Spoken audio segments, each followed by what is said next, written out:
academia is not designed for that. There's a lot of paperwork.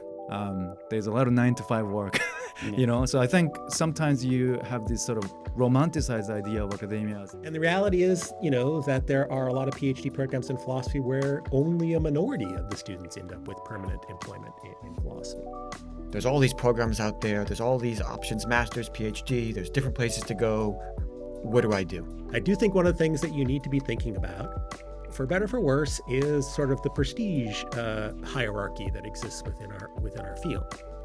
I think we're in a golden age, in a sense, right, for people who want to informally educate themselves. And that gives me a sense that the academia can provide us a space to actually have an in-depth conversation, like world politics to like life conditions and existential condition. Is it worth it? Is a career in academia worth it? All right. Hello, everybody, and welcome back to another episode of the Atheniano Show. I am today joined by three very distinguished guests, a friend and frequent guest, William Hamilton, Dr. Takeshi Morisato of Edinburgh University, and Dr. Michael Cholbi of Edinburgh University. So thank you all for being here. Really appreciate it. Glad to be here. Thank you. Thank you. Today's discussion is going to be largely centered around academia, and mainly two parts of academia. The first, applying to get into academia, so mainly applying to postgraduate programs and paths you can go after undergraduate studies. We're going to be mainly discussing philosophy because that's the field we are all in, but parts of this could be abstracted and applied to other humanity degrees potentially. And then the second part will be a career in academia. So what it's like to actually have a job in academia, how to succeed in academia, and how to thrive, etc. Myself, at the moment, I'm not particularly interested in a career in academia, but my fellow friend William here is. So he is going to provide a lot of helpful insights. And obviously, we have two professors who have. Do you have a career in academia? I'm trying to have one. Okay. Yeah, I'm trying. Yeah. And I should say we also have the benefit of having a wide variety of cross-national perspectives on this subject. So despite our accents, we're all here in Scotland. Dr. Cholbi and Dr. Morisato have done programs in the US and European Union, I guess, Europe. And obviously, they both teach in the UK. We're both students in the UK. So we're going to provide a very nuanced and interesting perspective on all of those topics today. Really quickly, if you want to learn more about both Takeshi's and Michael's work and their bios, the links will all be in the description. So check it out if you are interested. Yeah, that's enough of me speaking for right now.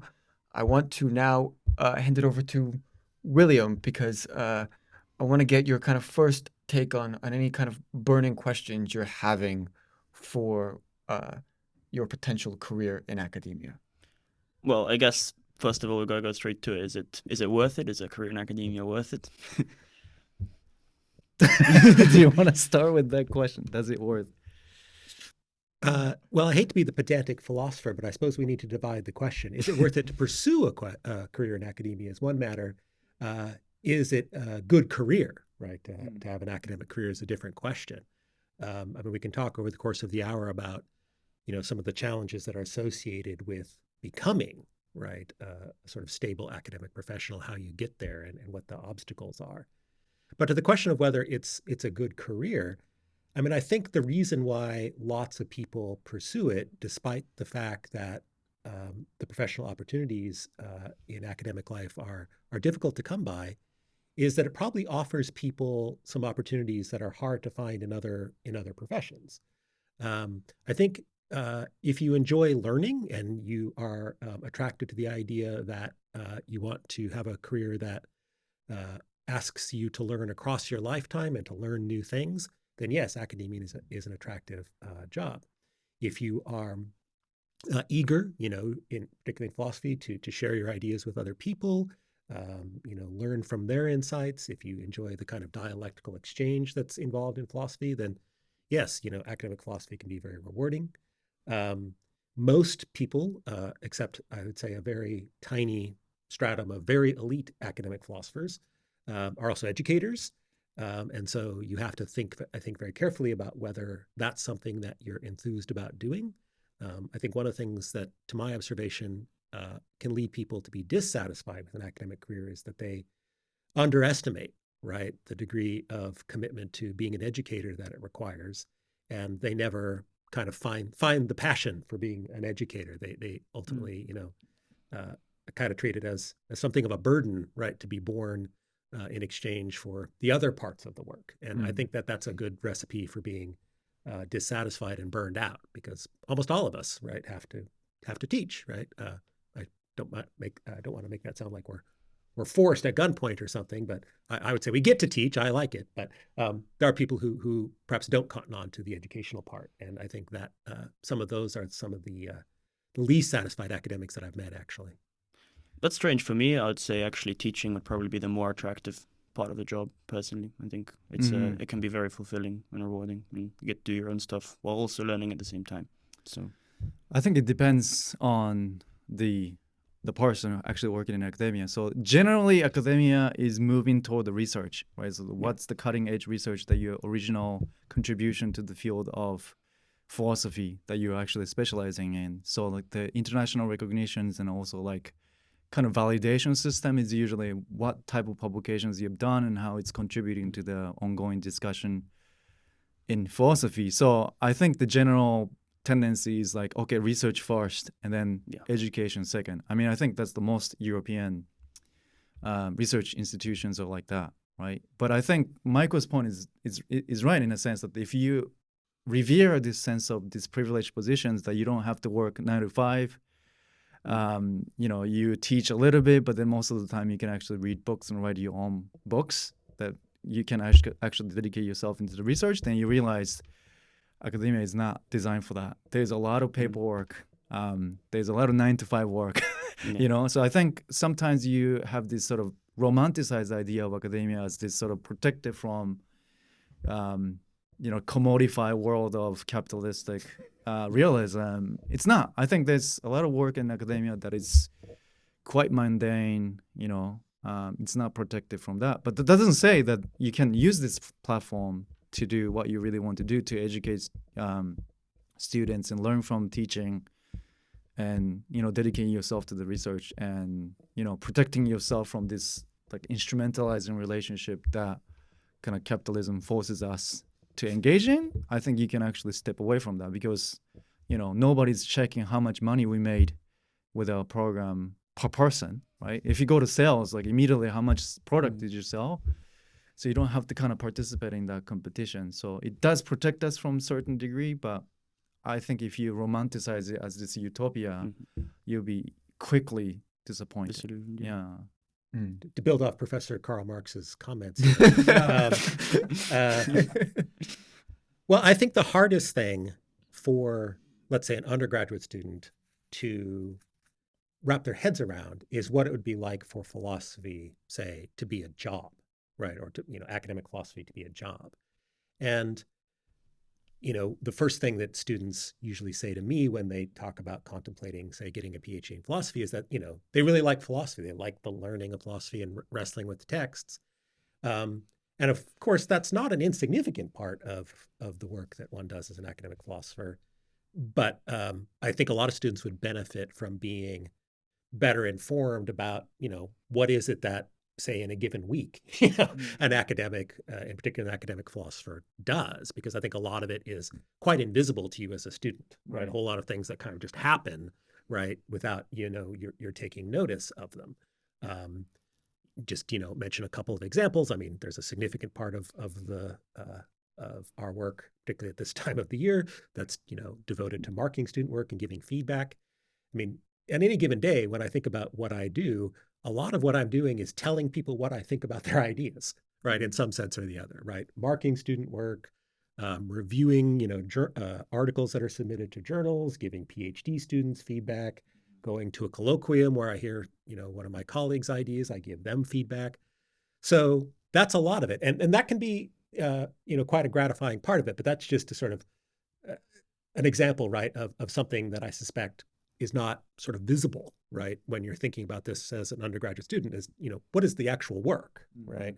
Because it's not entirely, or even I would say largely, given over to, sort of the kinds of things you might be doing as an undergraduate student. I think we should back up a little bit and kind of turn toward, okay, you've gone through undergraduate, you've done relatively well, you're thinking, okay, I want to pursue postgraduate, I want to pursue master's, PhD program in philosophy. At the moment, I'm hell-bent on going into academia, but they're kind of like, there's all these programs out there, there's all these options, master's, PhD, there's different places to go. What do I do? When do I do it? Where in the process do I take time off and then do it? Am I better off rushing to do it? I think there's a lot of those questions that people have when they undertake an undergraduate degree. So I'm wondering, for you guys who have gone through that process, I guess the first question is the when, right? Like, when should students, or is there a best time for students to start thinking about, I'm going to apply to postgraduate programs? Should it be right after undergraduate? Should it be during, or should they take some time based on your guys' experience?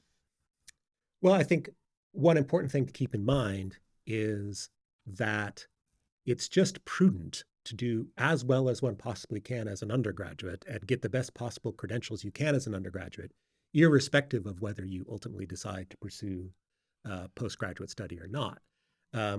If you're thinking about moving into postgraduate study immediately after undergrad, then I think the question of how to prepare for that and how to put yourself in a position to do that successfully should probably on your mind. I would say about 18 months or 2 years, sort of from the time you'll be leaving your program. So here in Edinburgh, that would mean sort of in year 3. But of course, you may end up, coming to the end of your undergraduate years and decide you don't want to do that. But hopefully, you will have accumulated the kinds of qualifications you would have needed in any case. I actually think it's worth promoting or endorsing the idea that I think a lot of students could stand to take a bit of time away from academic life before they decide whether they want to pursue postgraduate study or a PhD. I think, when you're 20 odd years old and you've been in school for most all of the time that you can remember, imagining a world outside schooling can be difficult, right? And so you might then be attracted, right, to further study because it's familiar, right? It's what you know. But I do think, right, and I've encountered students who've reported this to me, that taking some time off after one's bachelor's degree can help you figure out whether you really can live, right, without being in academic institutions, right, and be happy with it, right? I think some people discover that they can, right? And that's good in the sense that, they didn't make the sort of mistake of kind of rushing, into postgraduate study because they kind of couldn't fathom, right, anything else, any other alternative. So I think it's a good idea to take some time. I also think there's a question as you approach it, what are you seeking out, right? So one of the good things I think about the way at least academic philosophy tends to operate in the UK is that typically what people do if they want to get a PhD is they pursue a master's degree, an MSc degree, and typically that's a 1-year degree. And I think the benefit of that is that if you're not sure whether you want an academic career coming out of undergrad, you probably will know after that MSc year, right? You'll have a better sense of whether you have the abilities and the taste and the personality to pursue it. And I think that's an important sort of, kind of way station along the way, right? You kind of stop and ask yourself, well, I wasn't sure, what has my experience as a master's student told me, right, about whether it's good for me to continue. I think there's So general advice would be the same. Like I think if everybody just comes straight from high school and then go to university and it's just completely same age group, unlike Germany where you could have different age group that come into the university and you have a conversation across generations and then realize like, oh, I like philosophy, I want to continue. But if you are coming from university, everybody's the same age group and you excelled in that age group as like one of the top students and then you decided to go to master's degree immediately, I find it to be very too specialized. Like you don't really know the world, right? The philosophy is ultimately about talking about the meaning of life and the meaning of what's happening in the world. And if you don't really know beyond that little group, it's very difficult to come up with a really good thesis, right? So like you need to come up with the questions that are really meaningful to you, and then that actually propels you to the further academic career. So generally, I recommend students to step out for like 1 year or two and just, pick up some jobs and start to talk with the people and realize like, okay, like I still really want to study philosophy. And I can't imagine what it's like to live my life for the rest of my life without doing that. And then come back gives you a better feeling than like, oh, because I got first in philosophy, so I'm just going to continue. Usually you get disappointed or started to feel like, oh, this might have nothing to do with the life. But if you actually go out in the world and come back and realize, okay, this is really important. So in general, I do recommend, but I think the bottom line is that if you can't think about living next year without doing this, like a philosophical discussions in general, I think the grad school, not only in philosophy, but any program whatsoever, I think that's good option. Yeah. I'm wondering if either of you guys took time out of academia, and if so, how that has benefited, like specific examples of how that has kind of benefited your research or work or just your way of thinking about philosophy. So I did take a break during the undergraduate. So I went to the university in Japan and I was just disappointed with the ways in which the Japanese education was set up for the higher education.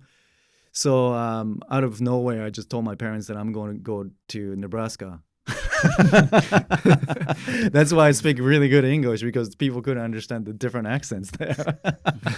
I always tell that to my friends from Nebraska. But so that gave me a little bit gap year, like 1 or 2 years in undergraduate. And then from then on, maybe I took one semester off. And then after PhD, I took like 2 years off. Right. After postdoc, there's like a gap in my academic career. I always find those gap years to be really beneficial because if I didn't know certain things in academia probably could discourage me, then basic example would be like bureaucracy, right? We complain about bureaucracy in academia, but then if you go to bureaucracy in a government sector, that bureaucracy is like 10 times worse. Right. And I just realized, okay, this is not as bad. That would be the negative affirmation is great. And the positive one is like in the certain circumstances, it would be very difficult for me to have in-depth conversation. For instance, one of the job was to sell like beverages to the horeca sector, right? Like the conversation is about whether or not you buy this product. There's no depth in this conversation. It's like, here's the product, you taste it, you buy it, and how much do you want, right? And if you do that whole year, you have this like a burden desire to actually have a conversation about, but what do you actually think about life, right? Do you think this is the best way to pursue our time together, right? And that gives me a sense that the academia can provide us a space to actually have an in-depth conversation, like world politics to like life conditions and existential condition. I think that taking a time off gave me perspective to be able to actually reintroduce. I don't think it's necessary. You could actually go through the entire academic career without losing the perspective, but I think many students, it might be actually helpful. Well, I did not in my own case, take any gap time between my undergraduate years and my postgraduate years, though I did along the way, explore some other professions. I came into undergraduate years thinking I might pursue journalism. I had sort of some internships in that area, as a PhD student, I did different kinds of jobs. So I think I tried to get some perspective on what the alternatives might be. And I think what Takeshi's saying is exactly right. I actually have a couple of PhD supervisees right now who have come into PhD studies sort of more like in their 30s rather than their 20s, having worked in different industries. And I think that they're particularly strong students because they have a kind of strong and steady motivation, right? That comes from the recognition that they really do, want to do this. They just didn't sort of, choose it as the default, right? Because they couldn't think of anything else or nothing else. They didn't have any knowledge of anything else. The other thing I would say is that, the supposition that if you are really engaged by philosophy, right? If you find yourself very passionate about it, that the only way to do that is to make a career out of it. I think that that's something that I would invite people to second guess, to question, right? I think we're in a golden age, in a sense, right, for people who want to informally educate themselves, right, about philosophy, right? There's podcasts, there's, online lectures, there's, a billion things that you can do to learn about what's going on in contemporary philosophy and continue to develop your understanding of philosophical issues. So I think one of the things that students kind of too quickly assume is that if they're going to, continue to learn about philosophy, they have to, make it their professional focus, right? And I think that that's something that students should rethink. It's particularly true if you happen to live, sort of in a large city that's got, a philosophy program at its universities. You can go to the talks, you can do all these sorts of things. And I would really encourage people to do that because, again, I think it's just difficult as an undergraduate to have a very good sense of what it would be like, right? To make academic philosophy a career. Because so much of what we do just isn't visible to you, right? And it's kind of not meant to be visible to you, right? So. Well, for someone who's in that position who would, not want to do a career in philosophy, but is still very interested, might it still be worth it doing postgraduate studies, master's or PhD even? It might, but I think it's worth keeping in mind that you're talking about a very significant commitment of time and probably money, yeah, of course. Right? So, I think the standard amount, kind of the median time, right, sort of throughout the world that it would take you to get from, bachelor's to PhD in philosophy is somewhere around 5 or 6 years, depending on exactly where you attend and, the structure of your program. So that's not an inconsiderable, time commitment. And you might have the good fortune of having very generous funding for your studies, but you might not. And so, I think people need to be mindful, right, of the opportunity costs, right, of doing this. There are, of course, opportunity costs if you pursue the PhD path and you do go into academia. I think one of the things that the first thing I like to tell students who approach me about PhD studies is, the first question I ask them is, where in the world are you willing to live? Okay, because one of the things you're not going to have at your disposal, almost certainly, is a large set of options about where you're going to live in the world, right? The academic job market is a global market. On the one hand, that's really interesting. A guy like me grew up on the West Coast of the United States, could end up working in Scotland. That's pretty interesting. On the other hand, somebody growing up in Scotland might end up working on the West Coast of the United States, and maybe they're like, oh, shoot, that wasn't what I was hoping for. West Coast is great, mind you. I love it. But you're not probably going to have your choice, right, of where you're going to be working and living. And that means, like on a personal level, you have to imagine, living in a different, region or nation or continent from, your family and, the places you grew up in. That can be a good thing, but, I think it's something that people should have foremost in their minds when they think about this kind of career. That's the first thing I tell my PhD students the first year when they arrived here, and I just told them that the condition for the possibility of survival in academia is that you have to be able to pack your suitcase tonight, leave tomorrow. It's like a basic Jesuit, 24 hours ahead of time, tell you to move to different dioceses. It's like the Jesuit has a spiritual training to make sure that everything can fit in one suitcase. That's exaggeration, but I do think that it's just not advisable for academic institutions to grow undergraduate, master's, PhD, and then make them tenure. Used to be that in the European academia a lot in many places, and I think some places are still kind of observing a little bit of that tradition. But I think if you enter this international global market, you're competing with one of the top guys from Tokyo, Beijing, Washington, D.C., California, Los Angeles, and then try to make the best program in the global competition. So I don't think it's possible to live where you want to live. It's just we're so fortunate that the Edinburgh is great, right? But I mean, like this should not be the model in which you say, oh, if I study PhD, everybody will be able to work in Edinburgh. I think we need to really get rid of that idea. Other things that I would like to mention about the postgraduate degrees, like if you are in China or United States, if you're interested in philosophy, going to the graduate program is very important because that's where you find the people you can talk about what you're interested in. Right? If you're in Nebraska, you better go to graduate school because you're not going to find a Bob down the street that are interested in Plato, right? So like, in terms of creating the community of intellectuals that are interested in the same kind of question, I think that certain areas of the world is actually more important. I do find Europe is a little bit blurry on that regard because you would find like people are interested in these kind of philosophical questions in public intellectuals. If the population of public intellectuals is large, I don't think you need to go to graduate program to find people you can talk about philosophy. That's what Michael was saying, that you just go to the talks, right? You just go to the talks that University of Edinburgh is actually putting forward. You can go to Glasgow, right? But if you're in Lincoln County, Nebraska, you have to be in the program to be able to actually have that conversation. So, take time off. That doesn't necessarily mean that you are completely cut off from philosophy discussions. And then, you do whatever you want to do for that 1 or 2 years gap year and then stay in touch with philosophical content. And then you have this desire that I really want to pursue my career. That's usually my recommendation. And then you do have to get rid of this idea that, I can choose wherever I want to go and to stay there. It's most likely that you would have to move around quite a bit. Yeah.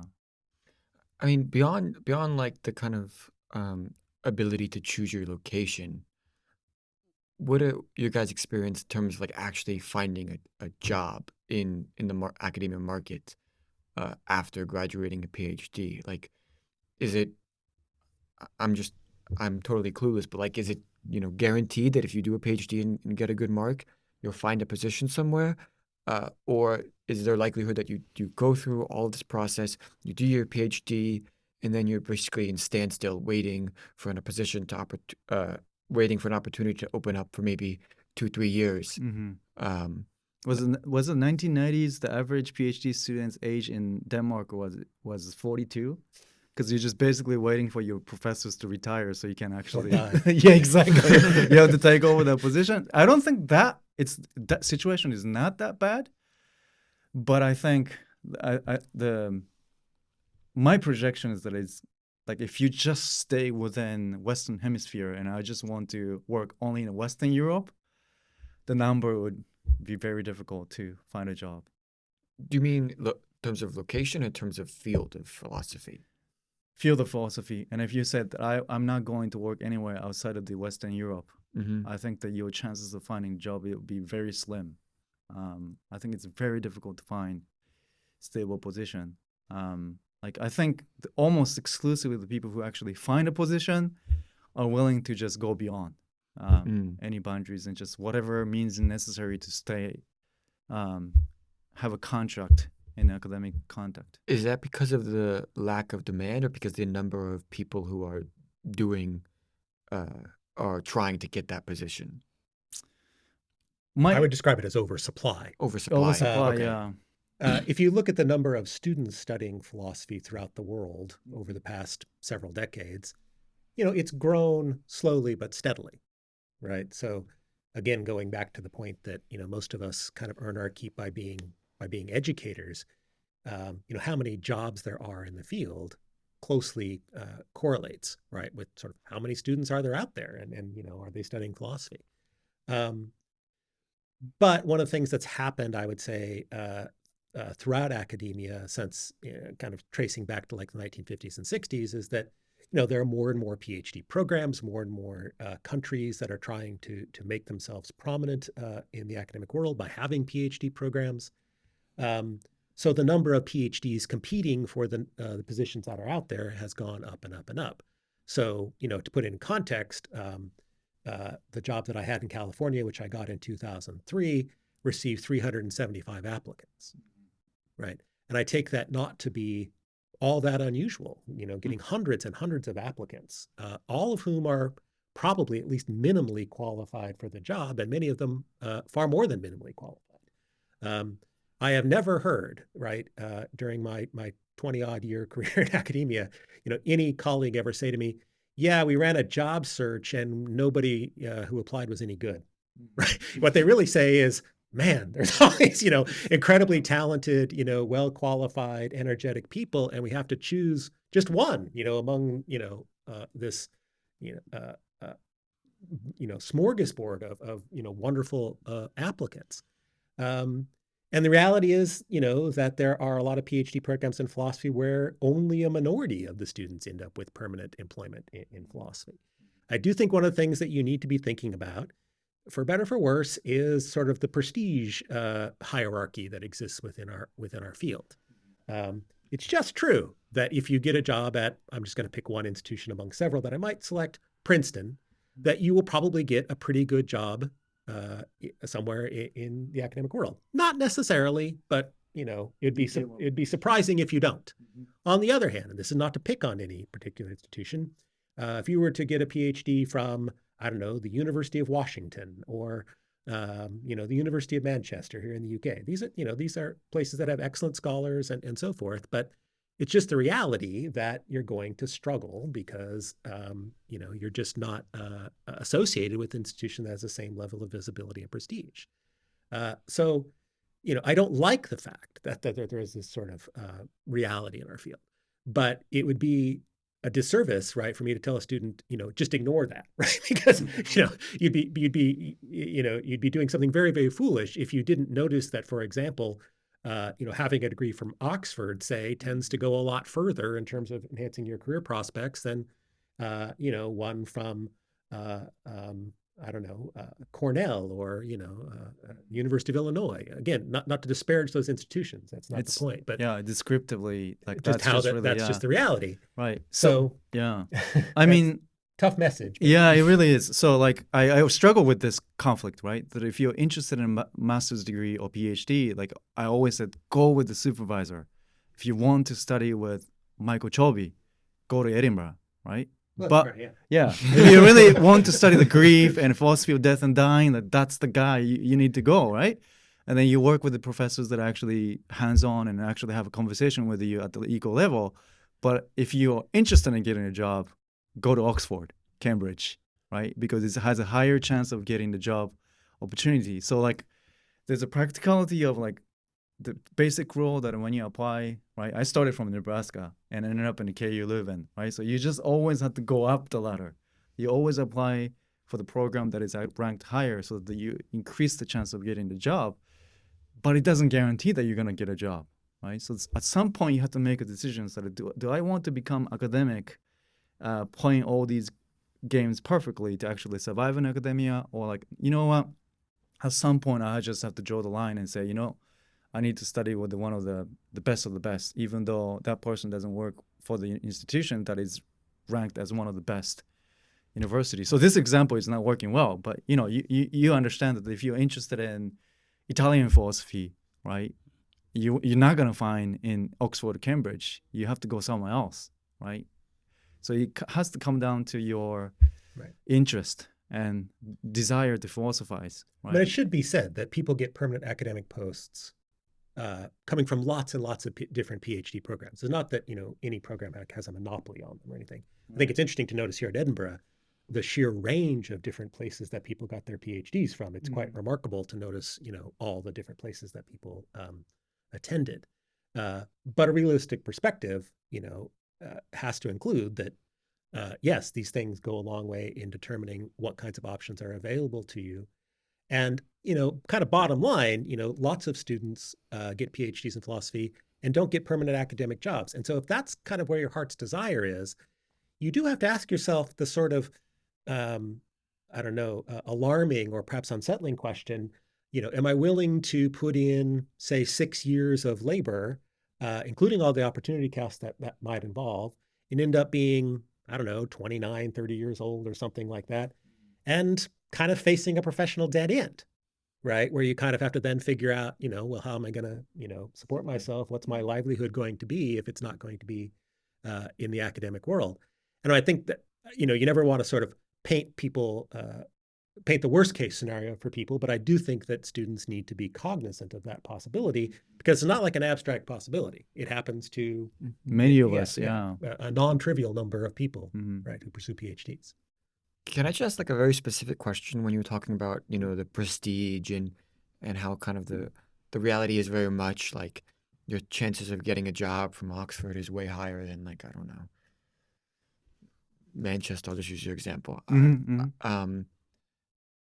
In terms of like name brand versus prestige within philosophy, like I know there's kind of this philosophy gourmet Mhm. rankings and they're very specific by philosophical area. I think University of Pittsburgh is one that I've seen that's like ranked very high, but it doesn't have that same name brand as like Oxford or Princeton to people who are outside of the like philosophy academia world. Mhm. I'm wondering, let's say just hypothetically somebody gets in to like University of Pittsburgh, and University of Pittsburgh is ranked technically the highest on these rankings in the area of philosophy they want, but they also get into, let's say, like Harvard, and maybe Harvard's like 5th in the rankings, but it's got that name. Should you care more about, in terms of the prospects of getting a job, should you care more about the name Mhm. or like the actual way that the program is regarded in Mhm. terms of like quote unquote rankings? It's a really good question.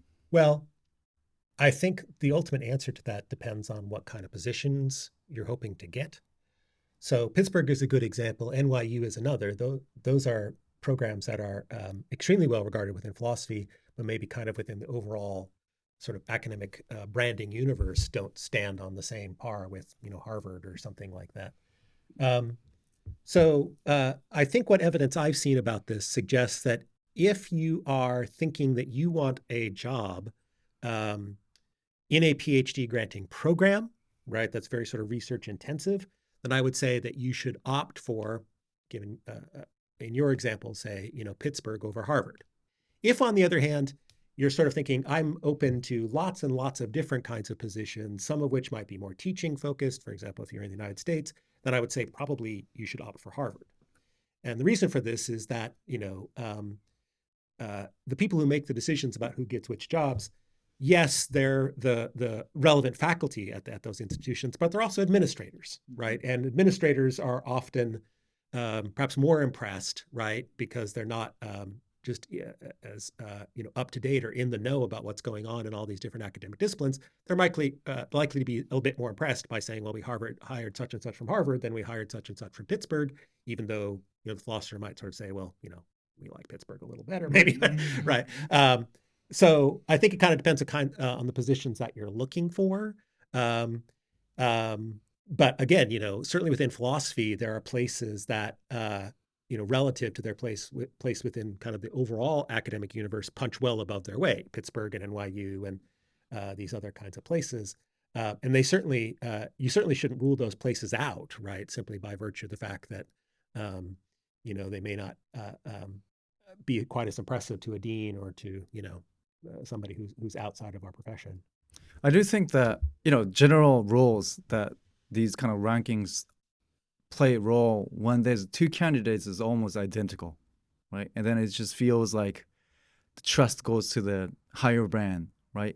But the difficulty of going the graduate programs that are actually not ranked high is that you have to really show twice as much. That you have to be able to show that you can pitch twice as much as the other guy that went to one of the top league, right? So when you enter the arena, I think there is a tendency to, expect that, if you didn't go to the top institutions in that area, you have to show us something that, like, wow us, right? Yeah. But if you play average, it's very difficult for you to get a job. So that's why I think sometimes it's better to actually go high-ranked university and train yourself there, even if that's not the best place to actually study the topic.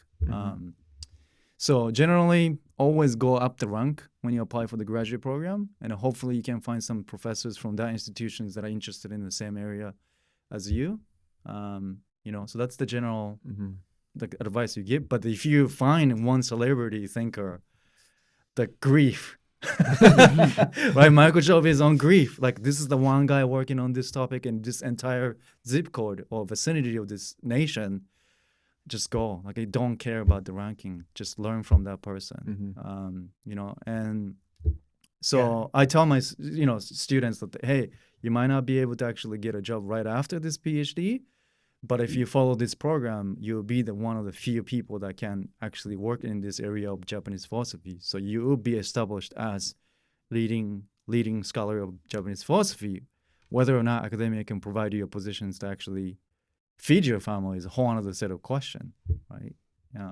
Yeah, I think what I observe is that sort of the more prestigious or more better known a program is, sort of the more candidates are given the benefit of the doubt, right? So that's the way to look at it is, the candidate from Oxford, since they were admitted to Oxford, it's presumed that they have philosophical talent, and even if, say, as a PhD student, they didn't publish any articles, it's assumed that they will, right? They just haven't gotten there yet, or something like that. So the benefit of the doubt is extended to them.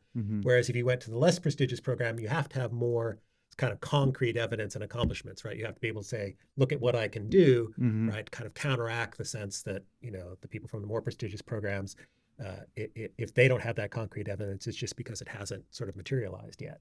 And oftentimes it's quite accurate. It's not like complete prejudice. Is that if you go to Harvard and Oxford, send us applications and look at the dossier, and they publish, a few articles, and when you read their work, it's pretty decent. So it's very, very difficult to, Harvard graduates, not terrible. Yeah, it's just not controversial. Yeah. It's very difficult to find there are exceptions, of course, but it's very difficult to find exceptions, and I think that's what the good recruitment process that university is actually enforcing.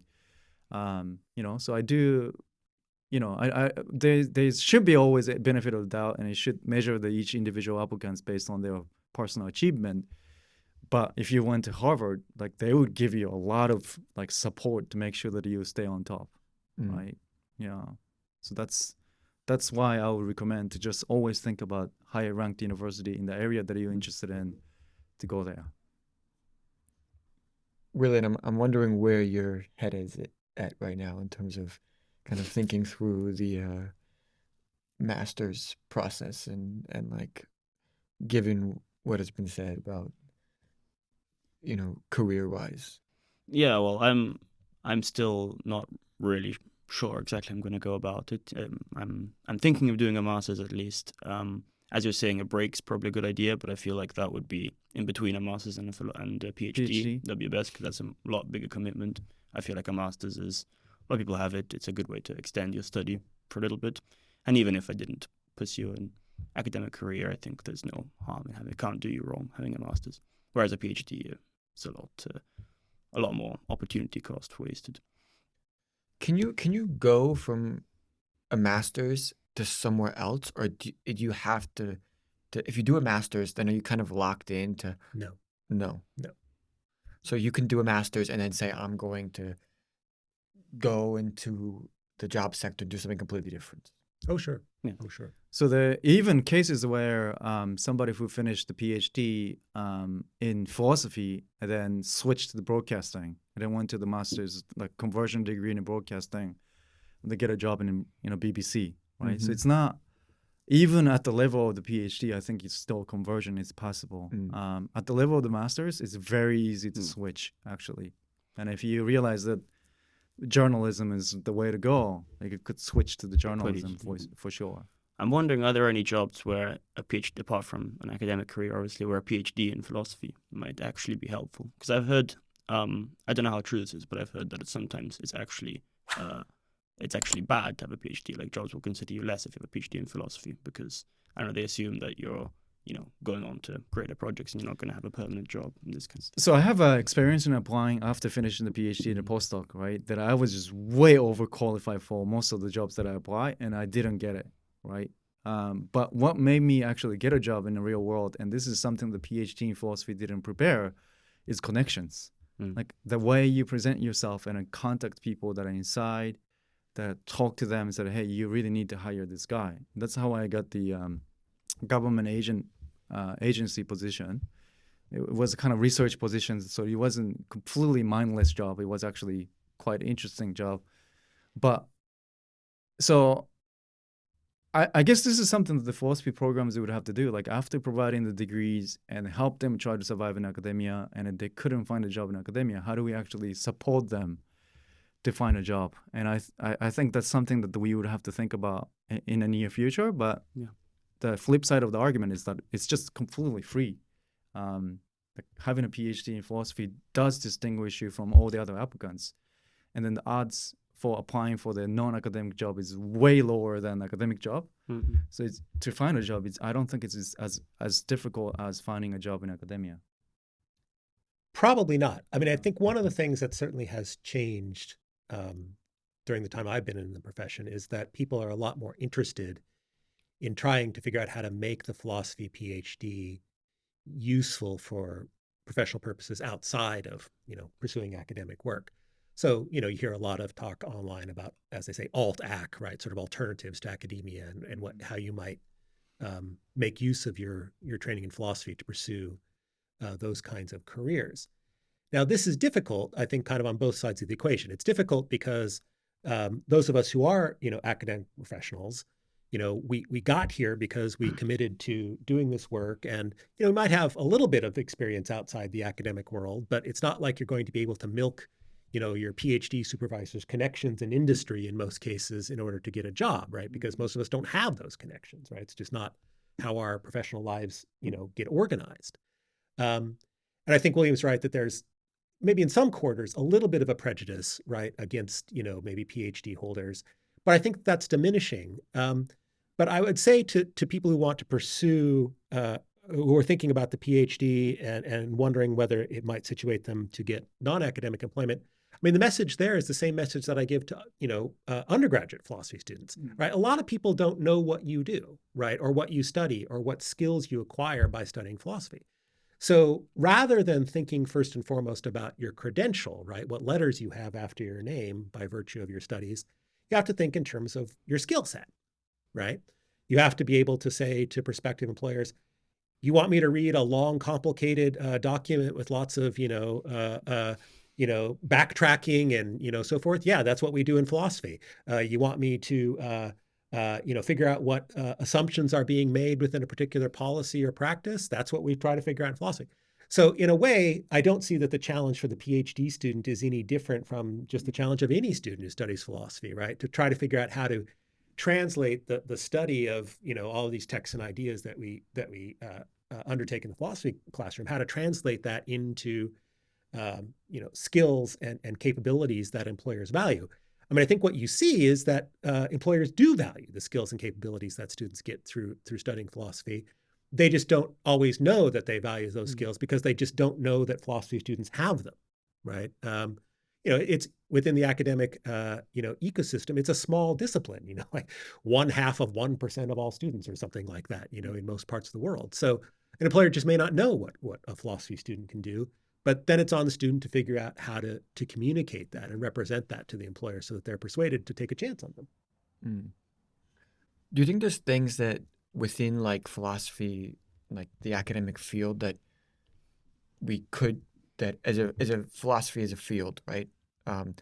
Things that we could do or should be doing to help promote the skills that you get in a philosophy degree that can be applicable to other areas? Like, do you think that various philosophy programs are not doing enough to show people outside of philosophy the useful benefits of the philosophy degree?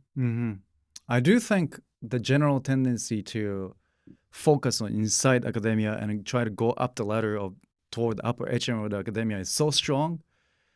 We often forget that there are a lot of philosophical interests in the public, right? I mean, general election. This is going to be like a hot topic in the UK, and people are going to talk about all these foreign policies and immigrations and all these things. The class, gender, racism, right? All these things are actually very philosophical discussions and very helpful. So like I do think that we need to kind of so maybe simplify this argument. I think there's a inequality between haves and have-nots and wealth inequality. I think there's intellectual wealth inequality as well. I think there's philosophy students that are learning best of the minds from the history of philosophy and engaging in these discussions, but then general population is kind of left behind, right? But they are the ones that are actually interested in these problems because they're facing these problems. So I do think maybe think about this gap between the general public that are actually interested in philosophy to actually philosophical discussions that we are actually engaging in academia. So we lose this sense of like ivory tower, echo chamber of the intellectual traditions to take it down a little bit. And I think our program has a lot of faculty members that actually do that. So I don't think that's necessarily the image that would ascribe to this program, but I think more of that should be happening at the students level, as well as, especially postgraduate students and the PhD students should be doing that kind of public outreach of making philosophy more accessible. Well, I think one of the most gratifying, most welcome developments, I would say, in philosophy over the past decade or so is institutions and academic philosophers really becoming excited about public philosophy, as they say, right? Philosophy that's aimed at non-academic audiences and non-academic constituencies. I mentioned this earlier, but I do think we're kind of in a golden age in terms of people's ability to access the expertise of academic philosophers. There's just so many more ways to do it than in the past. And I think that's wonderful.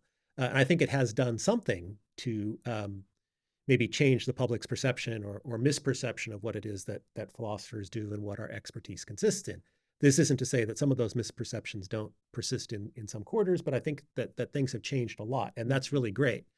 I think one sort of interesting landmark here is that I believe it was University of California, Riverside just this last year hired someone into a senior position that had the title Professor of Public Philosophy, right? The idea that you could sort of have a specialization in philosophy that's aimed at the public. But I think I also agree that with respect to students, so many of students, I think when they're considering whether to study philosophy, if they're in high school or early years of undergrad in the United States, they wonder, well, what are my professional prospects? What can I do? And I do think that many programs, and I don't think ours has actually been out front on this, and this is somewhere a respect in which I think we're falling short. Many undergraduate philosophy programs do expose their students to their alumni, to a high degree, and in doing that, they spark a lot of imagination on the part of undergraduate philosophy students as to what they can do with their lives. So at my previous institution in California, we had an annual alumni day where people would come and talk about their careers and talk about how philosophy helped them. And what's remarkable is, the range of different things that people end up doing. Okay, yeah, there are quite a lot of lawyers, it's true. But a lot of doctors, Well, some doctors, physicians. One of my former students is a very accomplished and successful talent agent in Hollywood, basically, right? Wow. And he would come to alumni day and he would say things like, the major thing that philosophy gave me is the ability to understand a problem from the point of view of someone else. So, he would say, a lot of my work is, kind of bringing together an actor or something with a producer, right, who might want to hire that actor, and being able to say to that producer, this is why you want to hire this person, right? This is why this person is good for your opportunity, right? And he said, philosophy makes you think that way, right? Think outside your own perspective, right? Like why would somebody else, want to make this decision, right? And that's just, one example, I think, among many. But I do think that when students see narratives, right, about how your professional life can go if you have a philosophy degree, that reassures them that they're making a good choice, that they've already chosen to study philosophy as an undergrad, or it can encourage them to do it, right, if they haven't made that choice. I think you see philosophers, like people who are trained in philosophy, like everywhere in society.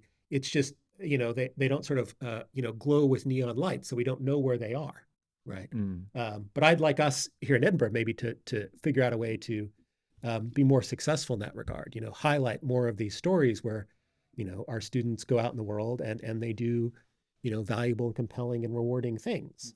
They're out there. We're just not maybe flagging them or highlighting them to the degree that we ought to. Mm. I think that's a really great point. And I'll just say from like me personally, when I was looking at postgraduate programs, one of the main things I was looking at was, okay, where did the alumni go? What are the alumni doing? And also, what does the school do to facilitate connections among the alumni? Mm-hmm. Right. And I do think here there could be more done Mm-hmm. to showcase that to students. Yeah, I would agree with that. I mean, right now we sort of rely upon prospective employers kind of coming to our students, and we have these sort of career events, right, where different employers come and talk to our students, and that's one part of a strategy. But I think our strategy should also involve, right, kind of inspiring students to think, yeah, I could work for a global aid organization or for the NHS or you name it, right, with a philosophy degree. They just have to figure out how to Access them and how to dig that path Yeah. right, toward that career. William, I know you had some questions about like the amount of pressure to kind of publish when you're in academia. I'm wondering if you could speak a little about your inquiries into that. Yeah, sure. So, well, as you're saying, I've heard that there is quite a lot of pressure to publish, and one of my reservations, at least, would be in line with another question I was going to ask about specialization. Actually, how you're forced to specialize. I mean, one of the things I like a lot about philosophy is how broad and holistic it is. You can do lots of different things, and well, obviously in a PhD, especially, you have to really hyper focus on something. And I guess when you're publishing journals, I'm wondering if sometimes it can feel like you're just hyper fixating on this very small topic, which no one cares about, and no one's gonna read about it. Even you picked it up and you're not interested. Yeah. Anyway, go ahead. Yeah. Well, that's the question. What is So- your experience dealing with this? So I think that relates to this public philosophy and how to make specialized philosophical concept that's accessible to the general public, right? That it seems like academia is moving toward more specializations and really focused. I think it really depends, because you could specialize in something that like it's really hot right now, but then 5 years from now, when you actually start looking for a job, that's just overdone, right? And nobody's interested in hiring any more topic that could happen. And my area of specialization is the world of philosophies, is the widest you can ever get, right? And then people just kind of look at me and like, what is that? Because it's not specialization. But that actually gave me a job. If you ask me 5 years ago, right, like, do you think you ever be able to get a job in academia with your general interest in this non-Western philosophy? I would have said no. It would take 40 years for the European academia to realize that we need to invest in this. But I am here. So like I cannot talk like that anymore, right? I think it really depends what you're interested in. If you're really interested in broader topic, I think you could go more broader topic. And I do have one example recently. So there was somebody who did a PhD in University of Dundee, work on this project on Deleuze and Nagarjuna, right? Okay. And if you did this project 5 years ago, there's no way you can't publish. You can't find publishers that will be able to pick it up, and you won't be able to find a job. And especially if you've never published anything before that, no publisher would pick up the manuscript. But because I'm here, they sent me the manuscript to my table, and I read the manuscript, and I said, this is the best I've read over the last 3-4 years, right? So even though the author hasn't published anything, you better actually think about publishing this, because this is a great manuscript, right? So for that person, they didn't follow this publish or perish. And it spent 5 years, 6 years, I don't know how long, just on this single manuscript. But it's going to get published by one of the top publisher because it's a great product, So I don't think it is bad in general, but I don't think that's the best way to survive academia. And I think if your interest is To just publish as much as possible. Yeah, but like, again, I'm just saying, if you want to focus on your thesis for the 4 or 5 years of your PhD, and if you can find somebody who can actually look at your product and say, this is great. That's better than publishing 4 or 5 articles somewhere, you know, in my field. So I don't think that there's just general rules. You know, I mean, right now it's like a publish or perish used to be like 10 years ago. Now it's like a publish and perish. Oh. So you could not get a job even if you publish, right? So what makes you get a job is not about publication, but it's something else. And it doesn't have to be 10 articles, 15 articles, 20 articles, but it could be like 5 articles plus something else that you can actually offer to the table. That So what does something else be? And I don't know what that something is going to be by the time you finish your PhD. You know, it's something that we have to think about. Maybe public philosophy is the next move that we would have to make, right? We need to make philosophy content more accessible to the general public. Maybe being able to actually broadcast philosophy content, that could also become something very important. Yeah. What do you think, Mike? Well, I do think that it's obvious, like absolutely uncontroversial, that research expectations that people have to meet in order to secure jobs in philosophy have gone up, right, quite a lot over the past generation or so. That's obvious. Jobs that you could have gotten in 1995 with, you know, a certain research profile, you would not be competitive for that same job now with the equivalent research profile. So research expectations have gone up. That said, right, I think it's worthwhile for people who are considering an academic career to ask themselves what kind of academic career they want, right? Everyone has to publish, I think, now in order to be a competitive candidate. It doesn't necessarily follow that you're best off for having published the most, right? And I think one thing that I invite students to think about is, you know, that we, right, as academic philosophers who are supervising PhD students, I think tend to sort of, you know, whether intentionally or not, craft students who kind of look a bit like us, right, in terms of the sorts of, you know, things that they publish, where they publish, how much they publish, which qualifies them, I suppose, if it qualifies for anything, for jobs like our own, right? But there's a lot of different kinds of jobs out there in academic life, right? I think the American context in particular, you know, offers opportunities for people who might want an academic career that might look a bit different from the way it looks, say, at the University of Edinburgh or at a lot of European universities. So, you know, the United States has a lot of institutions of higher education. Yes, there are the Ivy League schools, but there's an enormous number of state universities. There's an enormous number of smaller private colleges. There's the community and junior colleges. And you know, the ways that you become hired at those different places vary, right? What Harvard is looking for is very different from what Orange County Community College is looking for. And if you are open to the idea of teaching a lot, right? You know, doing a lot of teaching, maybe having very modest research expectations, and you're open to that as a career, then, you know, you should think about, how do I make myself attractive to places where your research is maybe not the thing that they prioritize the most, right? There are plenty of places that do prioritize research the most, but there's also a significant number that don't, right?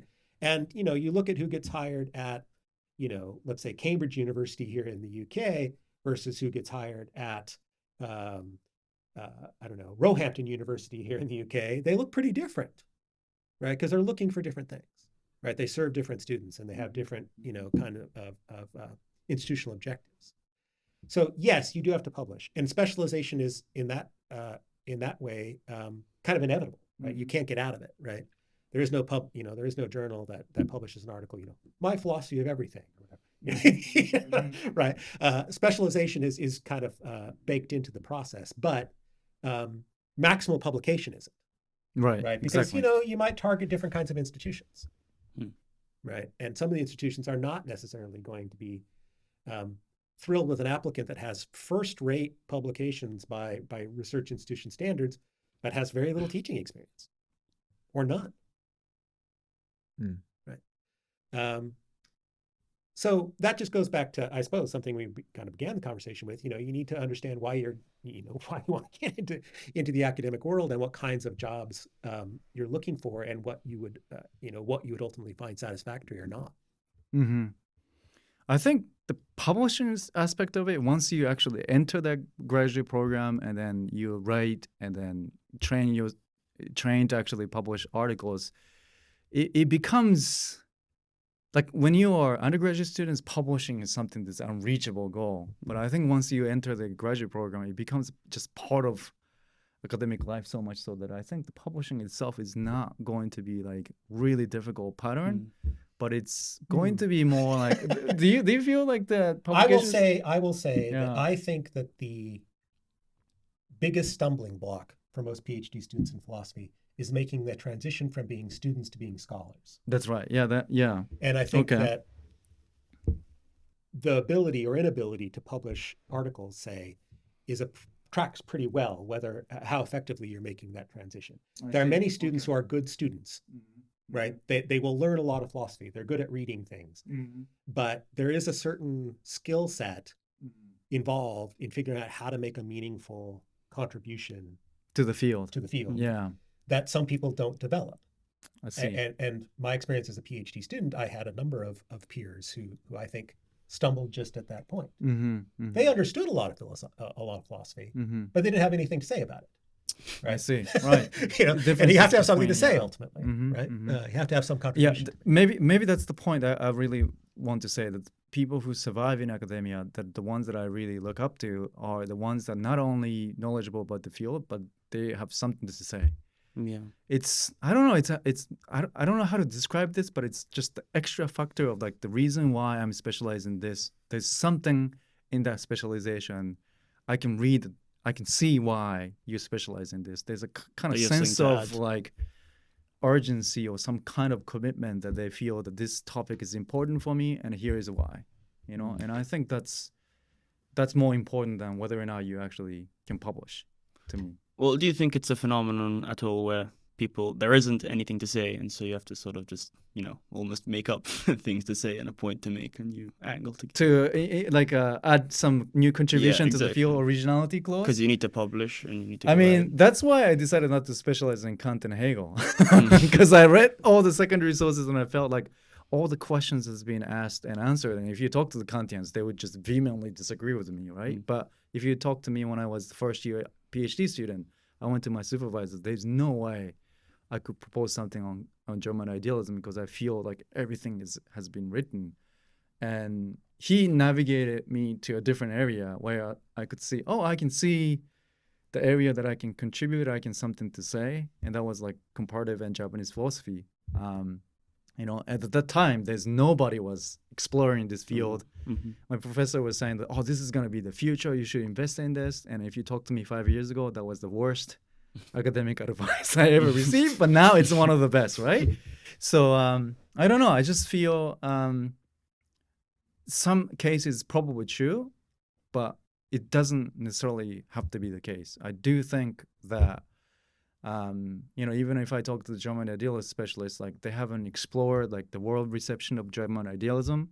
They're only talking within the framework of the European philosophy and how Kant is received in that context. There's just whole another set of intellectual traditions that influence, right? So nobody's working on Brazilian reception of Kantian philosophy. There's a lot actually written in Portuguese, but nobody's paying attention, So I do think still a lot more to explore. And it's probably too premature to say, we just generating the new questions.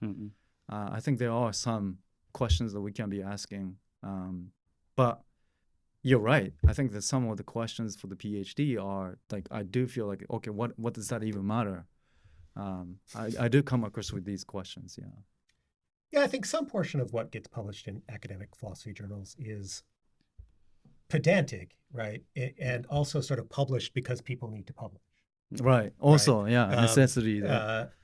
And I do think over the course of a career, right? And I say this as someone who, sort of, had a permanent academic post for about a quarter of a century now. I do think if you're going to be a successful researcher, you do have to care about what you're writing about, right? You'll just sort of run out of momentum and devotion if you're just sort of saying, well, I've got to publish something, right? And once you have a level of security in academic life where it's a good thing that you publish, but it's not sort of, you're past the parish point, then I think you do want to ask yourself, am I publishing just for the sake of publishing, or am I publishing because I think this is an area where, we human beings need to understand these things more deeply. And even though, you're talking about a discipline, right, that has a, 2,000-3,000 year history, both in Europe and Asia and all the, Africa, all these other traditions, so forth, it's still remarkable to me how much of the world is, if you will, sort of philosophically under-investigated, right? I mean, to use my own case, I've been writing a lot on philosophical issues related to grief over the past about decade now. But when I first started writing on it, there were like a handful of papers that philosophers have ever written about it, right? And now it's this like thriving area of research, not just for me, but there's other people publishing on it, and it's a thing now. And so I'm always surprised in a good way, right, about how much unexplored reality there is for philosophers. I mean, one of the huge growth areas in philosophy is artificial intelligence and all the issues that are raised by it, right? And I would say that 15 years ago, there weren't too many people predicting, this is going to be an area where there's all this philosophical energy is going to be devoted, right? I mean, maybe a few people were predicting that, but I didn't hear it. Right. And who knows, what sorts of areas of philosophical experience, what areas of human experience are sort of still to be, a mind, right, for philosophical insight. I think we've seen huge growth in interest in philosophical issues arising out of things like disability, out of the trans experience, huge amounts of philosophical work on the emotions and looking at, different specific emotions, in depth and our emotional life. So all of those are examples that I won't say they like came out of the blue exactly, right, but, they weren't things that, a generation ago people were thinking or writing about. So I think that if you're worried that sort of the world will run out of philosophical problems, I think I don't have that worry. No. Right? Yeah. I think like there's going to be different focus, right? So that your generation is going to talk about environmental issues, ecological thinking. It was the thing, but it wasn't the epicenter of the topic. But I do think it will become one of the most important topic, because the environmental impact of human industrial revolution will become visibly apparent to us, right? So I do think these topics are going to come, right? And then are we going to still talk about the historical figures like Kant and Hegel? I think we will. I don't think it's get to the point, like it might not be the case that one department hires 5 specialists of Hegel and work in a German idealism. But unless you're Chicago. Yeah. Or like Luxembourg, right? They have German idealism, master's degree. But I do think there's like questions that come up that requires looking back in history and pay attention to different ways in which we think about things. Well, and again, I think it's a sign of how much more publicly engaged and dexterous philosophy has become, that as the world changes, philosophy goes along with it. Yeah. Right.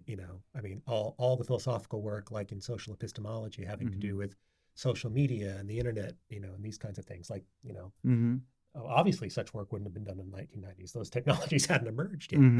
But, when they do, right, I think philosophers are increasingly skillful at applying their own capacities, right, to think about these emerging phenomena. And that's all to the good. Maybe the one, the measurement by which you can say, oh, this is a good question or not, is like, is this the question that I'll be asking next 10 years? Right? The question of the grief, for instance, is something that you would ask as long as the human life exists and passes away, right? It's a part of the human reality that we have to ask question. So I do think it's something that we have to pay attention to, that we are just providing these conceptual clarifications and publishing for the sake of publishing. That's true, but we can just, reel back in and just ask, is this asking a good question about human life? And I think that's easy to put on ourselves as kind of measurement. Is this something that is actually helping me think better about something? Is it going to help other people having the same kind of issues? And it will become apparent that this is not just publishing for the sake of publishing. Yeah. I noticed, coming back to the discussion about kind of in academia and then an eye outside of academia. I wanted to ask you guys about, we're talking about finding that part of philosophy that there hasn't been a lot of research into. I've noticed when you were talking about grief and AI and ecological stuff, these are all issues and things that you don't necessarily come to by heading the books, reading a bunch, and then you go in a sentence like, this person didn't say this. It's things you're thinking about life in a more broad sense, and then you kind of take that and bring it into academia. So it seems like it's very related to kind of finding those things that are not being talked about in academia comes from experiences that are not purely academic experiences. Where does this extra academic motivation come from? That's a really good question, right? And for me, it's more of the interaction with the students. So when we started to talk about things in the classroom, some students started to ask me questions that relation to their experience, right? So the trans experience, for instance, is like it wasn't a traditional discourse in academia for a long time, but then we started to have students that are more open to discussing these issues, then it will hit, right?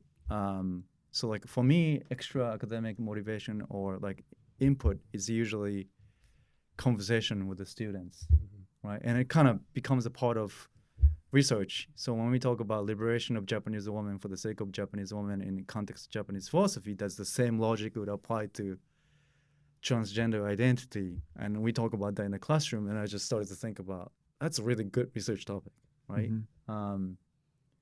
Something like that. Literature maybe also, like the bestsellers that are general, Pulitzer Prize books sometimes do inspire these kind of conversations for me. Yeah, I don't, have a great answer to all these things, sort of where the kind of non-academic motivations come from. Nietzsche had the thought that sort of philosophy is a way of engaging in autobiography. I don't think that's false. On the other hand, I don't think it's entirely true either. I don't think that's the only thing that we're doing. In some ways, I also think that if you're in philosophy for long enough, the direction of flow is in both directions, right? That sort of doing philosophy also shapes biographies, right?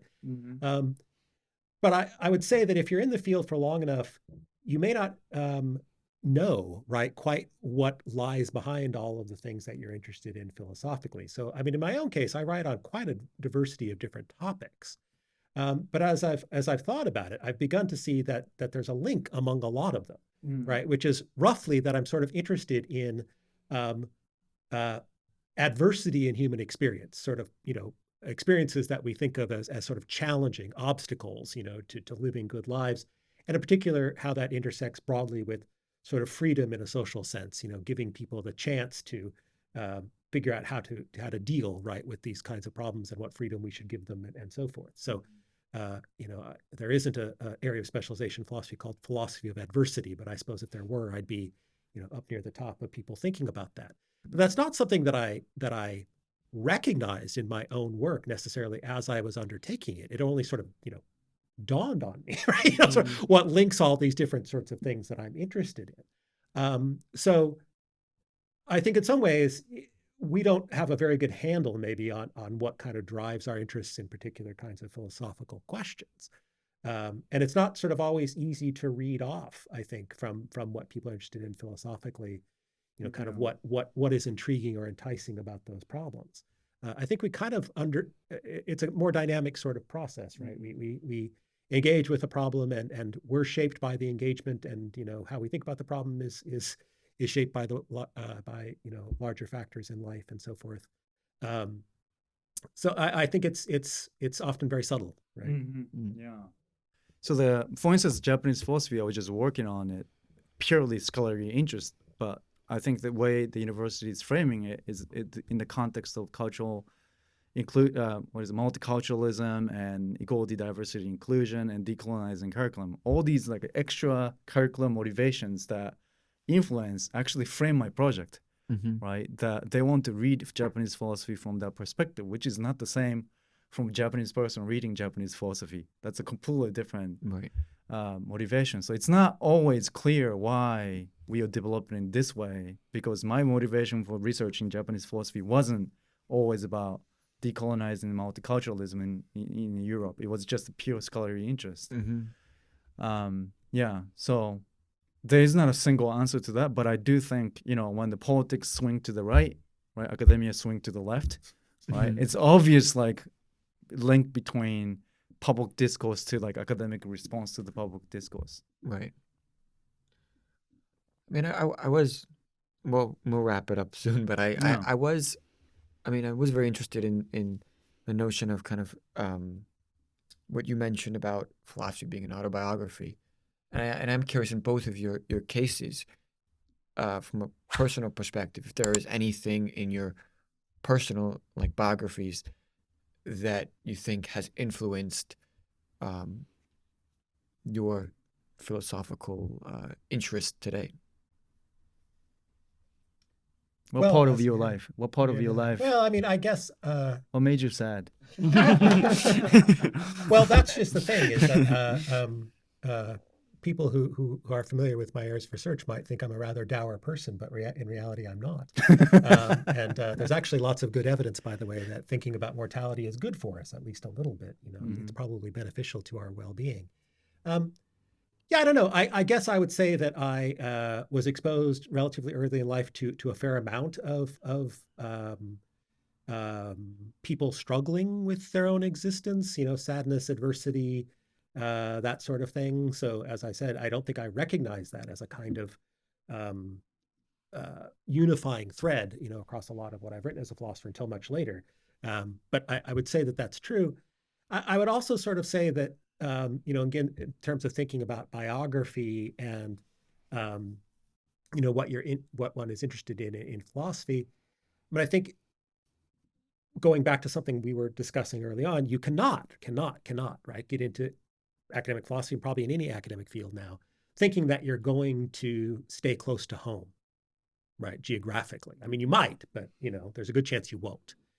And so I suspect one of the things that you do end up reflecting upon nowadays, sort of in the middle of your career as a philosopher, is that you're pretty far away, right, in a lot of ways from the places and people that you were brought up in. I have, friends in academic contexts on, 5 continents. My sort of circle of people that I would recognize as sort of my colleagues and friends is dispersed everywhere. I think that's a good thing, but I think that there is definitely a personality type or a mindset that struggles with that thought, right? I mean, there's this old point of view. Takeshi probably knows better than I do. Was it Wittgenstein or somebody who said, sort of philosophers are people who are not at home in the world, right? I think that's true in a double sense now, right? We're people who like to ask questions that other people tend not to ask, but then because of our professional situations, most of us are not where we started in the world, right? For better or for worse. In my own case, for better, but I can understand it would be for worse for some. And I think also like being intellectual exile, or the actual physical exile, is that it allows you to ask the question of whether or not the establishment is presenting certain narrative, whether or not we can trust it. And most of the time, the philosopher is the one said, I don't think that's a good question to ask. That's the right way to answer that question. I think we're in a position to actually like give them like curveball, right? That just to look from the different angle, and I don't think that's a way to actually think about things. And I think, maybe that's also the part of, maybe because the reason why I'm studying Japanese philosophy, I miss home and food so much that, I can use the research leave as excuse to go home. That's also possible. But I do think it's like, it's kind of like what we presented as what we specialize is really part of who we are in some ways. That, like I just started to realize like I can't think about philosophy without incorporating some of the Japanese philosophy or East Asian philosophy, because it's part of my language and heritage. So how do we actually negotiate between two ways of thinking about things? And in fact, the Japanese philosophers struggle to think traditionally because we thoroughly modernize, right? So these questions become kind of hits me home. But if I stay in Japan, I don't think I could have done this research, because it would have never even occurred to me that the idea of doing Japanese philosophy in English, for Mhm. instance. Yeah. Mm. So maybe the questions that you're going to ask for your thesis and PhD is not something that you force, but it comes to you as you describe your own experience as intellectual. Maybe that's something that I would, recommend to think about instead of forcing it, because it's forcing some questions that often like you come up with the questions that you can answer, get good grade. Those are not really. Yeah, that's always a Yeah. balance, even in Yeah. undergraduate. And to it choose happens with the courses you publication like, because like somebody's writing on this topic, they ask you to contribute. It's like I don't have not much to say, but I have to write something, for the chapter. It does happen with us, and it's easier to kind of resort to that as a student, I think. Well, then coming back to your first question, what do you think? Is it worth it? Well, I'm supposed to answer now. I don't know. Yeah. What do you think? I mean, maybe we'll see. As we were saying at the beginning, the way I see it is like the end goal is very desirable, but the process of getting there, as we're saying, is another thing. Which I think, like, even, maybe this is to Asian philosophy, but whether you decided to go to academia or decided not to go to academia, whether or not you become philosophical is a separate question, right? So as Michael was saying, that you could actually stay tuned with the philosophical programs and philosophical thinking of course. while you're working in a different area.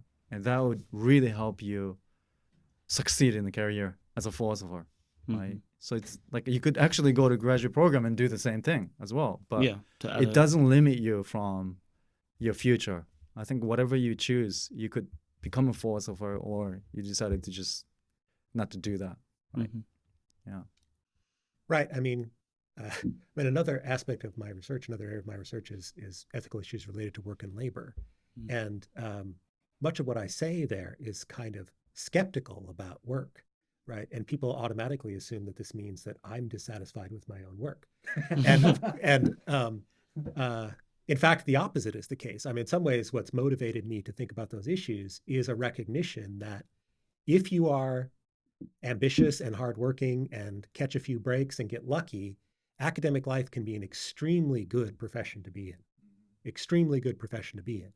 And in some ways, my interest in these ethical questions around work and labor arises from a recognition that maybe I have it pretty good and a lot of people don't, right? And that we should say something about the reality of the people who don't.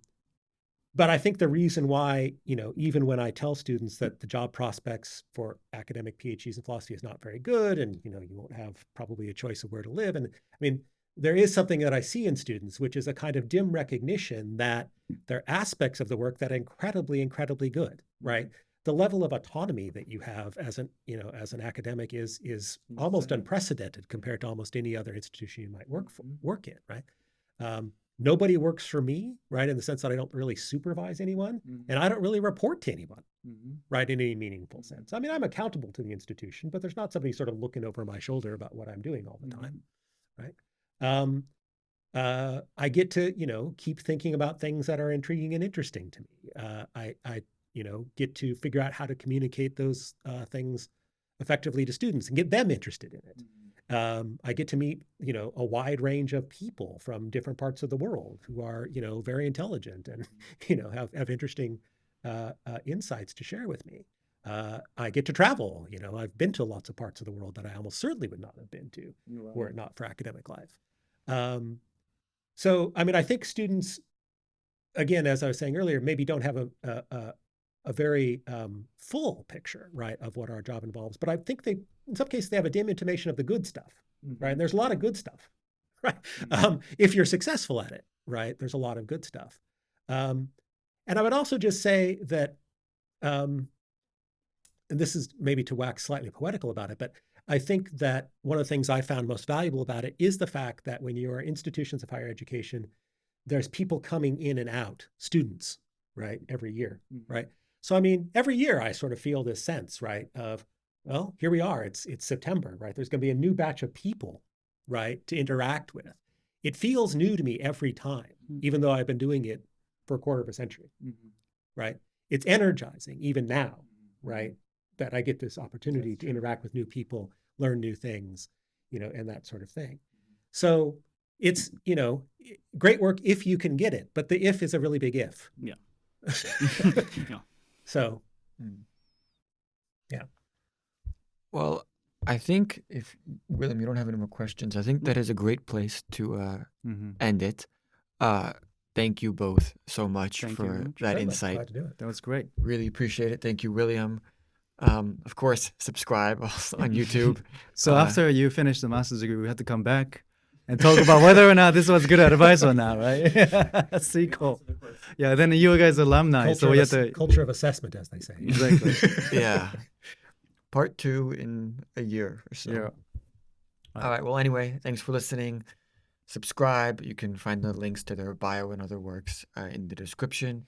And yeah, thanks for listening. Farewell.